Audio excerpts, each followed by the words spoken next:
สบายดีมื้อนี้ก็เป็นมื้อวันพุธมีนัดกับโอทีเดี๋ยวเราสิเปิดห้านมื้อนี้โอทีกับเมียร้อนกับเหตุการณ์เป็นแม่บ้านให้คนจีนวันนี้เราก็ออกมาละ ออกมาให้ธุรกิจส่วนตัวอันนะโอทีแมนไผ่โอทีนี่มันคนมาแต่เมอร์เซดนี่มีคนมาซื้อเลยมาแต่เมอร์เซดแคลิฟอร์เนียเนี่ยมาเอาเมียอยู่ลาวแล้วเดี๋ยวนี้เพิ่นซื้อดินกำลังล้อมหัวสิปลูกเฮือนแล้วเพิ่นก็เซาห้องแถว2 ห้องหนึ่งเฮ็ดมินิมาร์ทและอีกห้องหนึ่งเฮ็ดเป็นห้านอาหารไปเขามาหาเพิ่นมื้อนี้เขามากับจันโจ้สบายดีคนบ้านนอก ทุกคนแล้วก็เคลื่อนชื่อกระตาคนละอันไปอวยพรให้เพิ่นโอ้แขวโชคเอาลาบให้เพิ่นมื้อนี้ในโชคในลาบเนาะในโชคในลาบโอเคไปเอาโชคเอาลาบให้เพิ่น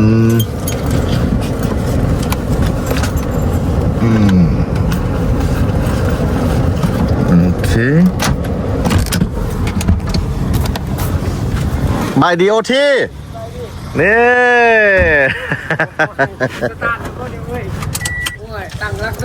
มาแล้วมาอันว้าวโอทีเป็นอาเซียแล้วบัดนี้นะไปโจจับคนละอันเลย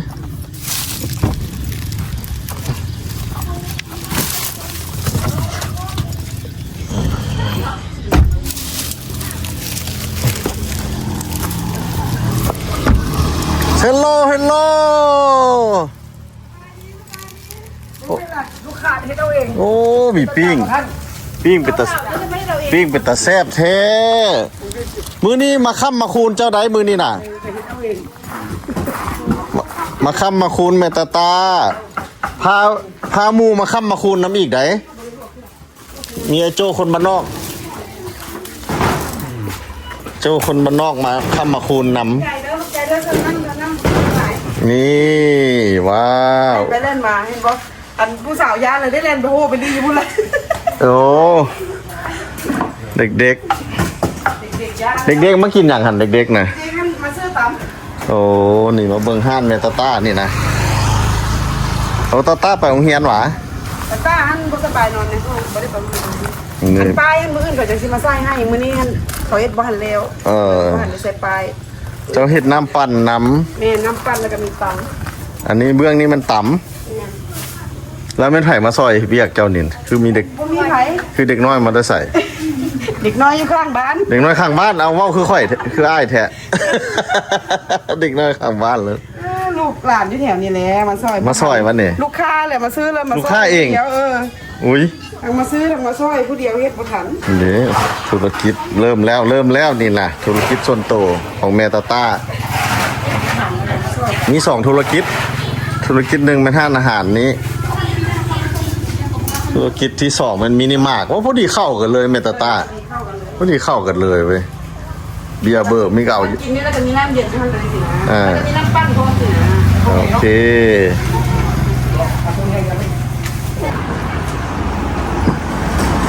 โอนเมตตานี่แต่แนวแซ่บๆนะหมอปิ้งอย่างเมตตาปิ้งสิ้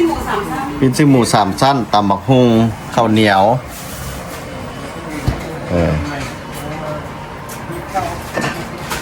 แต่พูดเอาโอทีโพ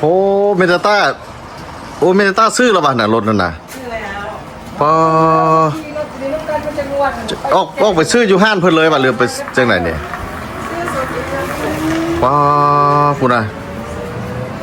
มันพอดีมอจอเลยมีรถนี่เนาะส่งน้ำส่งไหนให้แขกเนาะงามหลายอ้าวแล้วบุ้ยให้มากินน้ำอ้ายแบบนี้กินเดี๋ยวเขาสั่งในวันก็จัดการในวันมาน้ำปั่นบ่ฟ้าวเฮ็ดเถอะมากินน้ำเพิ่นก่อนมาสิงมากินข้าว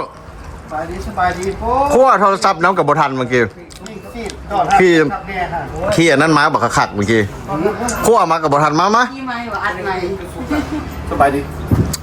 อันนี้อันนี้โจโอ้เอาไปว่าฮู้กันซะว่า โป้ครับเห็นจะดึงอยู่อันยังเป็นน้องบัวนี่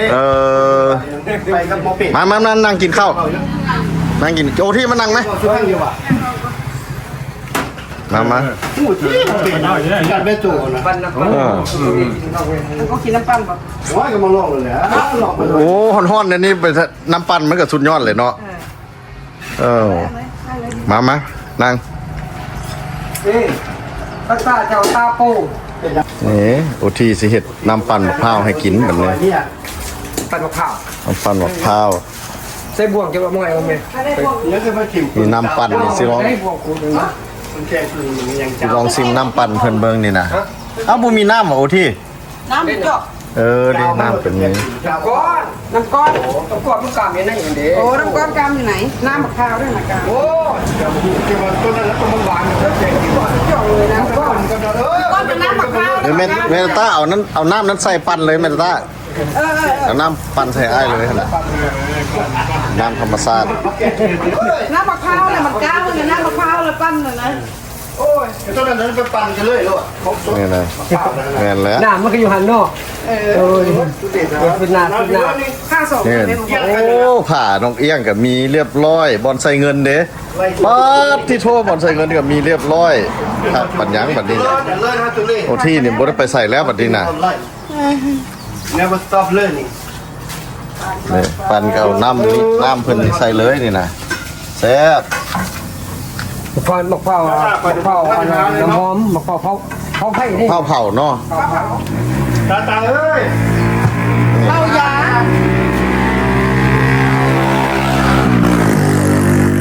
ตาเมายายาแก้แพ้ยาเราแพ้น้ำคือ แม่ตา ตาสดอ้าวน้ำปั่นจอกแรกของแม่ตาต้านี่ น้าเห็นหมาในมือเขา นี่จะจอกเท่าไหร่แม่ตาต้าย อกเปล่าหัน ดอก20,000พอดีดอนหนึ่ง เอาเจ้าคือบ่ขายเสาหาคือเขาเจ้า บอ อยู่นอกทางนี่เสาหาเด้ ขายสาวน อกทางนี่เสาหา อย่าแหละ ไปเถื่อนนอกนะ ให้โกงไป สุขภาพสุขภาพตัวนี้นะ เดี๋ยวให้อันรับแบบนี้ ไปต่อกินก่อนนอก นี่ พวกเราก่อน เริ่ม นี่ เบิ่ง เจ้าขายคือเพิ่นแม่ อย่ามันเอาลูกค้าก่อนนะครับ โอเคแซ่บ เขาเจ้าขายเสาหาคุณน่ะโอ้แซ่บบ่ผมผู้ซึกโอ้ยกโป้2โป้เลยว่ะ แซ่บก่อนก็ แซ่บ แซ่บเลยว้าวเพิ่นขายเสาหากัน ส้มเซย แต่อยู่ตลาดพุ่นเขาขาย30อยู่ในเมืองแต่คันอยู่คิมของละ50แล้วบางบอนก็50หลายบอนโอ้คือสิแซ่บเธอดูดเอาอันนี้ แซ่บ มันมีวุ่นอยู่ข้างในข้างก้นอีกเด้นี่เด้ ครับ คัก เด้อสาวๆเอ้ยเบิ่งเอาเด้อนี่คักตัวนี้นะ จอกละ20,000กีบก็พอดีดอนนึงจอกละดอน มาฮอตดอน พูดอ่ะ 92 cents ว้าหมอนี่นับนับที่เรื่องเลยหมอดอนนะซั่น เก่งเลข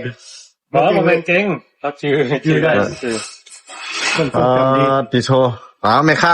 แม่ตาต้ามาขายเอาลูกค้าก่อน ยังขาดตำทะเลเด้อบัดนี้เด้อ ขายซาว เอาเบิ่งตำทะเลมากจะเป็นจังได๋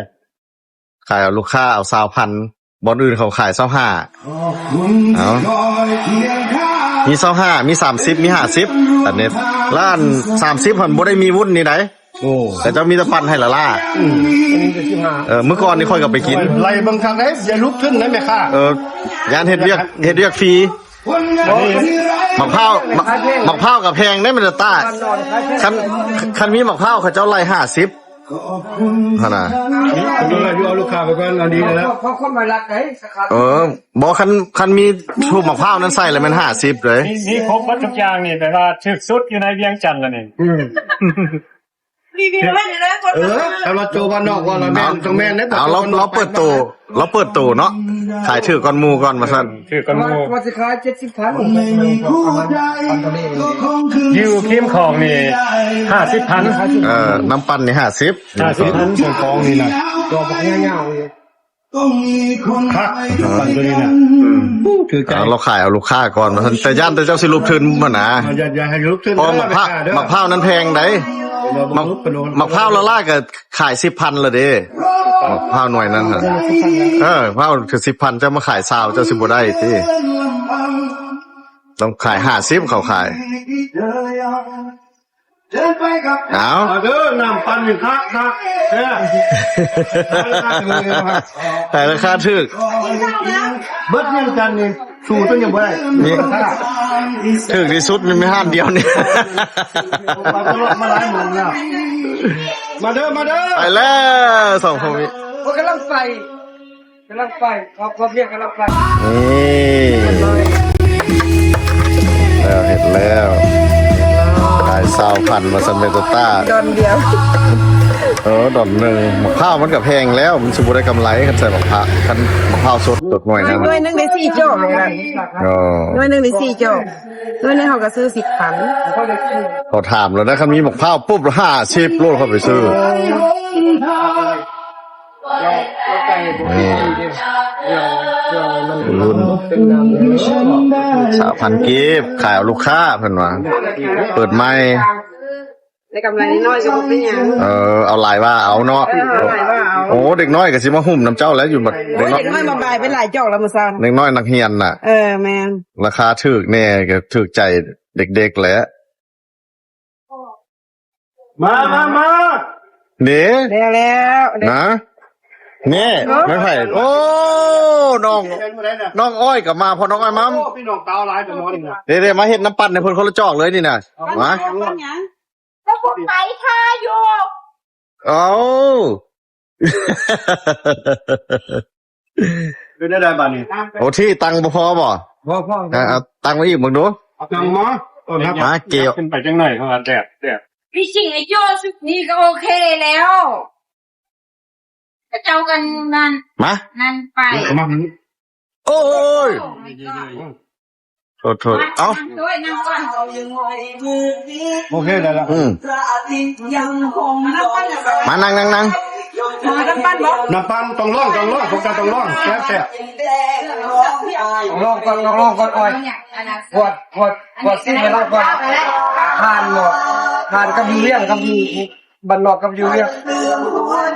มันเทความรัก เนี่ยจูนี่กับผู้ทนบาดแผลบ่ไหวมาละเด็ด ร้อนแดดเฮ็ด ไปมื้อเดียวนึงมาละเด็ด แดดกังจังแต่ว่ามันก็มีลมละ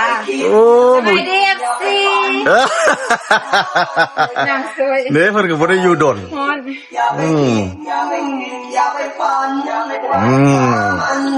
พี่ชิงไอ้โจ้สุดนี้ก็โอเคไป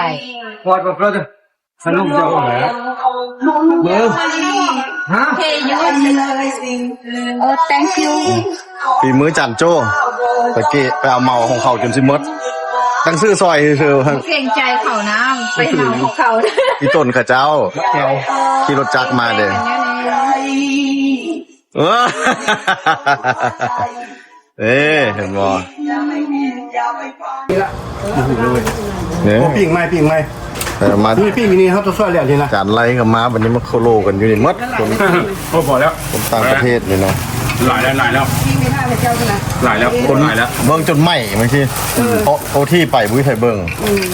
แต่ต้องไปซอยอีกเนาะบางนี้ โอ้ยมันเยอะพอแล้วคุณแม่ทำ นี่โอ้ฝีมือมันต่ำ เปิดไม้ก็ ครับ อันใดก็ยังบ่ห่วงบ่ทัน แซ่บอยู่บ่ ระยะ เน้อยกโปแถมก้อย แซ่บ เอ้ามีสไลด์กินน้ำปั่นคักๆเนาะ แซ่บบ่จะมีนะ นี่ลองซีมเบิ่งก่อนยังบ่ได้ซีมเถอะแซ่บก่อน ชิมแล้ว2ตอนนะ โอ้บ่ได้เห็นมิสเตอร์ไลท์โดดแล้วเนาะ ต้นเติมเนาะ บ่เข้ามาเวียงแน่หรอก ลายเลย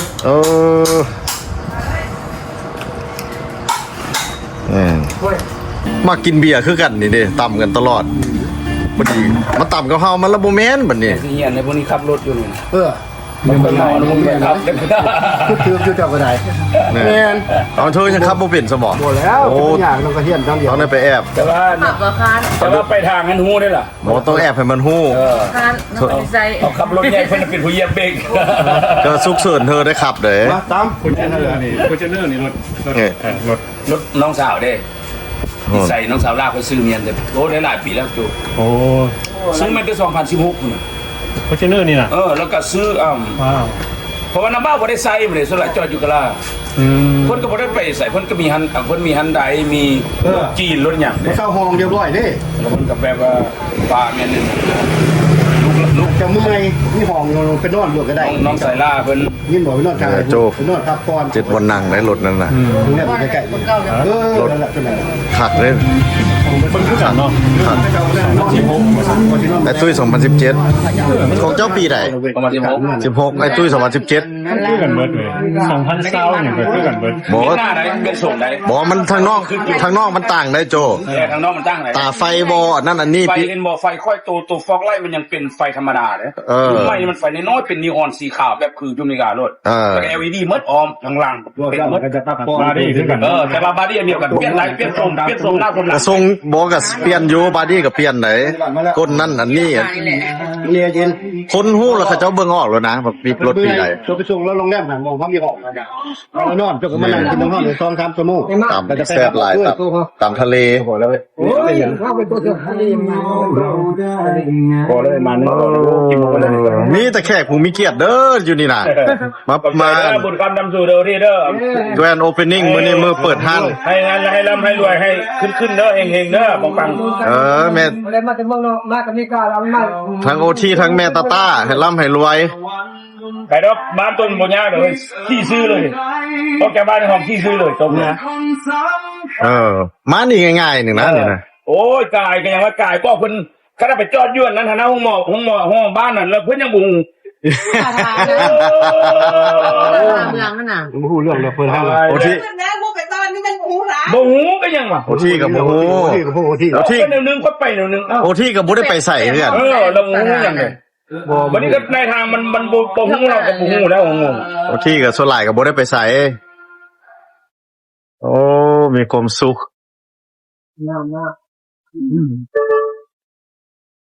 โจดิโจ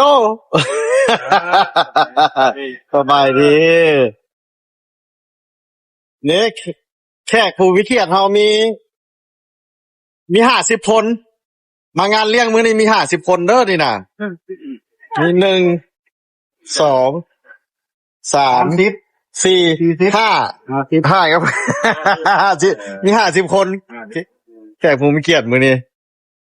มาอุดหนุนเอาข้ามมาคูณให้2ผัวเมียนี่เด้แต่แม่ตาต้าคือสิเมื่อยแท้คือว่าหนิ่งอยู่ได้หนิ่งตลอดด้วย เลือกออกกำลังกาย จะมากกว่าเรามักเด้อดีแล้วเรามักฉัน มากหรอวะเปิดห้างไป เรายังบ่ได้อยู่ได้เซานะแม่ตาต้าคอยเบิ่งนี่นะ ไปโบราณเนาะโบราณ เรื่องน้ำกินนี่ก็เพิ่นก็เอามาส่งถึงเฮือนเลยอยู่ลาวนี่เด้เพิ่นตุ๊กเท่าไหร่แม่ตาต้า 13นะว่าได้1313นะคือ15โซนค่อยเป็น15ล่ะเด้ 3อย่างนี้ โอ้ เป็นราคาแล้วเนาะ นี่เด้แบบน้ำกินเนี่ยเพิ่นเอามาส่งเลยนี่เอามาส่งถึงบ้าน แล้วมันก็เอาตุ๊กเป่ากลับคืน แล้วก็ขอเก็บตังค์เก็บตังค์ให้เพิ่น รวมเท่าไหร่แล้ว ตอนเก็บตังค์นี่ห้ามเมิน 30,000บ่ห้ามเกิน ห้ามเสยอยู่บ่ได้ เอาเงินจ่ายค่าน้ำบ่ได้เท่าไหร่ ตอนเก็บตังค์นี่นะ ฮะ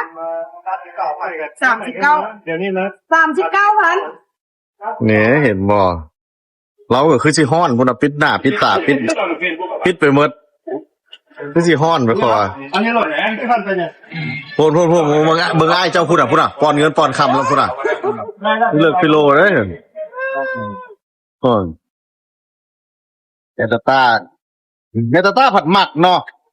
บ่ได้อยู่ได้เซาเจ้าหมักจังซี่ มาก โอ้ กำลังกายเด้ เราผัดออกกำลังกายเราสิแข็งแรงได้บัดนี้ จะหาขึ้นโต๊ะมาให้เรา หายังไม่ให้เราเหยียบ เราจะตำเนี่ยเรา แต่ว่าเหยียบบ่ให้ให้ผลิตได้ล่ะ ตะกี้ค้ามันพอดีชัวร์ใช้มักรอแล้วใช้พึ่ง แล้วต้องออกแบบแนวน่ะบ่ให้เราผลิตแน่ล่ะ ดินบกกับเป็นคนดินแบบ ต้องยิงโอ้เดี๋ยวแม่ตาต้าผัดหมักซ้ำนะเนี่ยพอได้จับเงินซุมื้อเมื่อคืนนี่จับเงินฮอด12 โมงกลางคืนพุ่นว่า12 โมงครึ่งก็ได้จับเงิน แม่น ลูกค้ามาขอเอาบ่นี่ 2 โมงครึ่งแม่นบ่ จนนี่เนี่ยเพิ่นขายนี่เนี่ยมากเพิ่นอยู่หั่นแต่ถ้ามาเอาต่อเนื่องเราก็บ่ปิดเราพวกจังได๋เราก็นอนอยู่นี่อยู่แล้วนี่ได้เงินปุ๊บเราก็เอาเงินเข้าไปเชืองในห้องเรา แม่น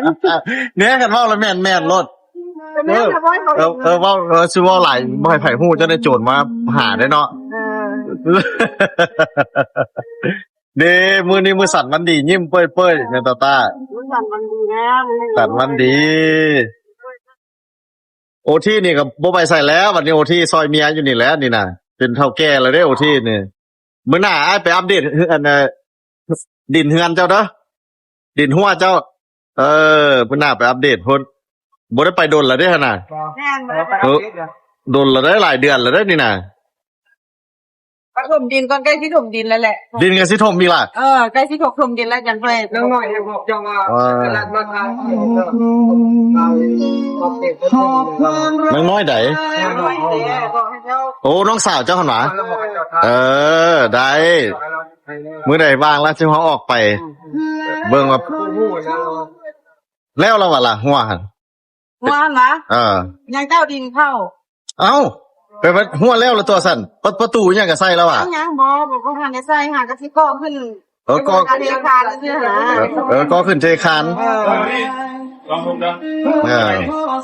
เนี่ยตาต้ามักว่าซั่นอันนี่มันหอดมอเจาะเลยนะอันโรงงานก็อยู่หั่นบัดยามโรงงานเลิกว่าซั่นป้าผู้สาวแตกหุ่นๆมาเต็มแถวนี้เฮาก็สิได้เฮ็ดตั้งตีมาหากินนั่นกินนี่อยู่ห้านเมตตาแล้วบัดนี้เมตตาเนาะเฮ็ดตั้งตีมานั่งกินนั่นกินนี่อยู่นี่เบิ่งผู้สาวย่างกายแถวนี้เนาะตอนแรงมีรู้แล้วตอนเช้าตอนแรงมี แม่นว่าตอนแรงประมาณจักโมง ประมาณ4 โมง 5 โมง 5 6 โมงนี่แหละเขาจะเลิก 5-6 โมงเพิ่นเลิกเนาะ แม่น เห็นบ่ 5 6 โมงเลิกเก็บไปงานกายไปนี่แหละเสาร์งาน สาวโรงงานเนาะบางคนก็เม่นมาให้ค่อยมาถ่ายให้เบิ่งแน่สาวตอนสาวโรงงานย่างแตกอันวิดีโอวงนึงค่อยมาเว้าหั่นเด้ว่ามีสาวโรงงาน เขาจะเห็นเลยเนาะ เพิ่นอยากเห็นว่ามื้อหน้าเด้อข่อยสิมาถ่ายให้เบิ่ง แม่น ข่อยก็สิมาเบิ่งคือกัน ค่อยก็อยากเห็นคือกันบ่ค่อยก็อยากเห็นคือกัน เนโจค่อยเอาวิดีโอลงเมื่อก่อนนี่เด้ว่ามีสาวโรงงานอยู่นี่เพิ่นเลิกสาวลาย FC เขียนมาถ่ายให้เบิ่งแน่ว่าซั่นเดี๋ยวมื้อหน้าข่อยสิมาแถว 5-6 โมงมานั่งกินอยู่นี่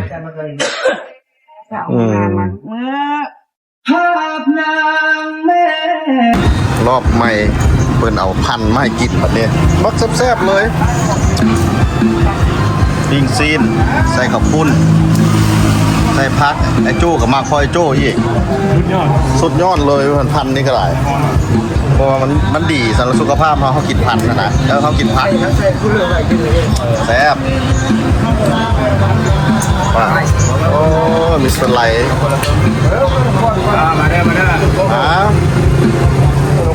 ถึงใจแล้วกับมิสเตอร์สิงห์มากินเบียร์ดิวันนี้เลยนั่งข้างกันเลยไปชูเฮาสองเกิดอยู่พี่บุกินเบียร์ปันไดนี่น้ำจุ่มพอดี บุกปันไดกับเบียร์นี่แซ่บ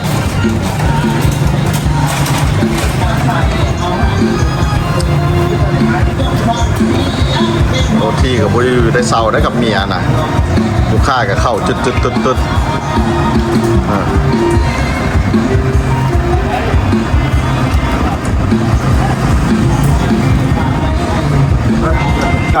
หมอรัด